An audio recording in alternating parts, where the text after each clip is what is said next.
የሐዋርያት ሥራ ምዕራፍ 8 በዚያም ቀንም በኢየሩሳሌም ባለች ቤተ ክርስቲያን ላይ ታላቅ ስደት ሆነ። ሁሉም ከሐዋርያትም በቀር ወደ ይሁዳና ወደ ሰማርያ አገሮች ተበተኑ። በጸሎትም የተጉ ሰዎች እስጢፋኖስን ቀበሩት፣ ታላቅ ልቅሶም አለቀሱለት። ሳውል ግን ቤተ ክርስቲያንን ያፈርስ ነበር። ወደ ሁሉም ቤት እየገባ ወንዶችንም ሴቶችንም እየጎተተ ወደ ወህኒ አሳልፎ ይሰጥ ነበር። የተበተኑትም ቃሉን እየሰበኩ ዞሩ። ፊልጶስም ወደ ሰማርያ ከተማ ወርዶ ክርስቶስን ሰበከላቸው። ሕዝቡም የፊልጶስን ቃል በሰሙ ጊዜ፣ ያደርጋት የነበረውን ምልክት ባዩ ጊዜ የተናገረውን በአንድ ልብ አደመጡ። ርኩሳን መናፍስት በታላቅ ድምፅ እየጮሁ ከብዙ ሰዎች ይወጡ ነበርና ብዙም ሽባዎችና አንካሶች ተፈወሱ። በዚያችም ከተማ ታላቅ ደስታ ሆነ። ሲሞን የሚሉት አንድ ሰው ግን እኔ ታላቅ ነኝ ብሎ እየጠነቆለ የሰማርያንም ወገን እያስገረመ ቀድሞ በከተማ ነበረ። ከታናናሾችም ጀምሮ እስከ ታላላቆቹ ድረስ ታላቁ የእግዚአብሔር ኃይል ይህ ነው እያሉ ሁሉ ያደምጡት ነበር። ከብዙ ዘመንም ጀምሮ በጥንቆላ ስላስገረማቸው ያደምጡት ነበር። ነገር ግን ስለ እግዚአብሔር መንግሥትና ስለ ኢየሱስ ክርስቶስ ስም እየሰበከላቸው ፊልጶስን ባመኑት ጊዜ ወንዶችም ሴቶችም ተጠመቁ። ሲሞንም ደግሞ ራሱ አመነ፣ ተጠምቆም ከፊልጶስ ጋር ይተባበር ነበር።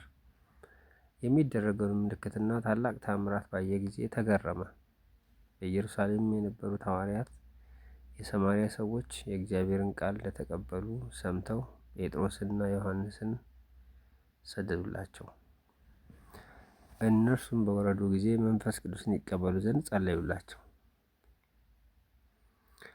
በጌታ በኢየሱስ ስም ብቻ ተጠምቀው ነበር እንጂ ከእነርሱ በአንዱ ላይ ስንኳ ገና አልወረደም ነበርና።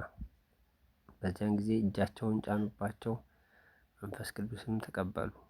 ሲሞንም በሐዋርያት እጅ መጫን መንፈስ ቅዱስ እንዲሰጥ ባየ ጊዜ ገንዘብ አመጣላቸውና እጄን የሚጭንበት ሁሉ መንፈስ ቅዱስን ይቀበል ዘንድ ለእኔ ደግሞ ይህን ስልጣን ስጡኝ አለ።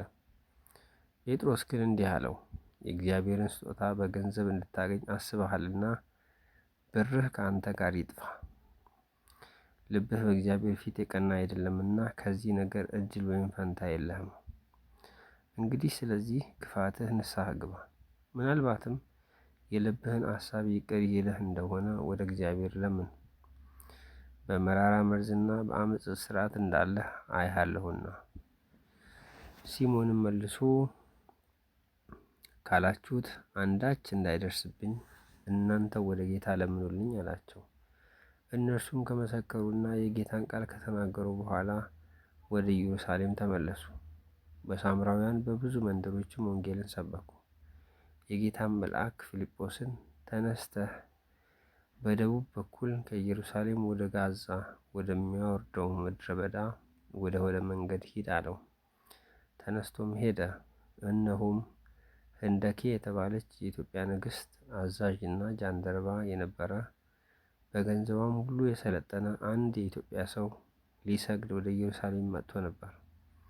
ሲመለስም በሰረገላ ተቀምጦ የነቢዩን የኢሳይያስን መጽሐፍ ያነብ ነበር።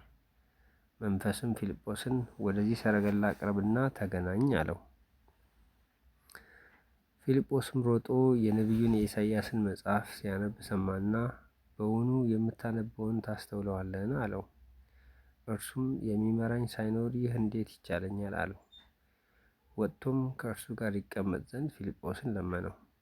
ያነበውም የነበረ የመጽሐፉ ቃል ይህ ነበረ። እንደ በግ ወደ መታረድ ተነዳ፣ የበግ ጠቦትም በሸላቹ ፊት ዝም እንደሚል እንዲሁ አፉን አልከፈተም። በውርደቱ ፍርዱ ተወገደ፣ ሕይወቱ ከምድር ተወግዳለችና ትውልዱንስ ማን ይናገራል? ጃንደረባውም ለፊልጶስ መልሶ እባክህ ነቢዩ ይህን ስለ ማን ይናገራል? ስለ ራሱ ነውን ወይስ ስለ ሌላ? አለው። ፊልጶስም አፉን ከፈተ። ከዚህም መጽሐፍ ጀምሮ ስለ ኢየሱስ ወንጌልን ሰበከለት። በመንገድም ሲሄዱ ወደ ውሃ ደረሱ።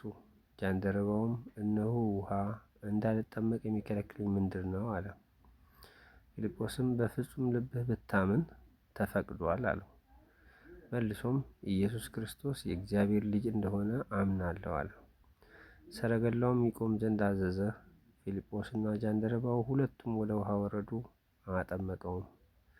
ከውሃውም ከወጡ በኋላ የጌታ መንፈስ ፊልጶስን ነጠቀው።